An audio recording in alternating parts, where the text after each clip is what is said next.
আসসালামু আলাইকুম। আশা করি সবাই ভালো আছো। আজকে আবার ভাত নিয়ে এসেছি আপনার ভাইয়ার জন্য।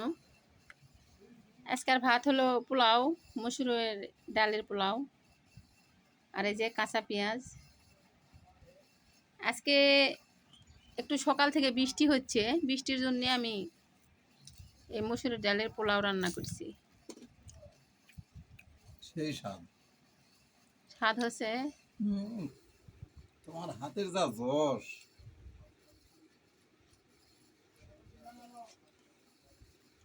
স্বাদ যদি হয় বা না হোক, তুমি যে এই কথা মুখ দিয়া বলো, এতেই তো অনেক শান্তি সেই আমি স্বাদ। পাই। পরবর্তীতে আরো স্বাদ করার চেষ্টা করব। ওই জন্য কুত্তাক দিলেও খায় না এমন। এই মুন্ডা খারাপ করে দিলেন। পরে এমনভাবে রান্না করবো কুত্তাও খাবে না থাকতো মানুষ। এই হলো তোমার মেয়ামানটের ধর্ম। এগুলা কি প্রশংসা করার সাইজ হলো? আপনারা বলেন তো। খুব প্রশংসা করছি সকাল থেকে। সকালে এই গরম গরম ভাত রান্না করে নিয়ে এসেছি, তার শুকরিয়া আদায় না করে কুত্তাও বলে খাবে না। এগুলো স্বামী না আসামি সবাই বলেন তো।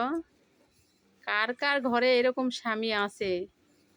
তার তার জেলখানার কিন্তু কোনো দিনও জামিন নেই। আমার জেলখানার কোনো দিন জামিন নেই, কেউ জামিন করাতেও পারবে না এর হাত থেকে। যাই এটাই তো হোক, জীবনটা যাচ্ছে এভাবেই, এটাই তো শুক্রিয়া। আর বাকি সময় এইভাবেই তাহলে যাবে। এখন আর বুঝা নেবে না পারা।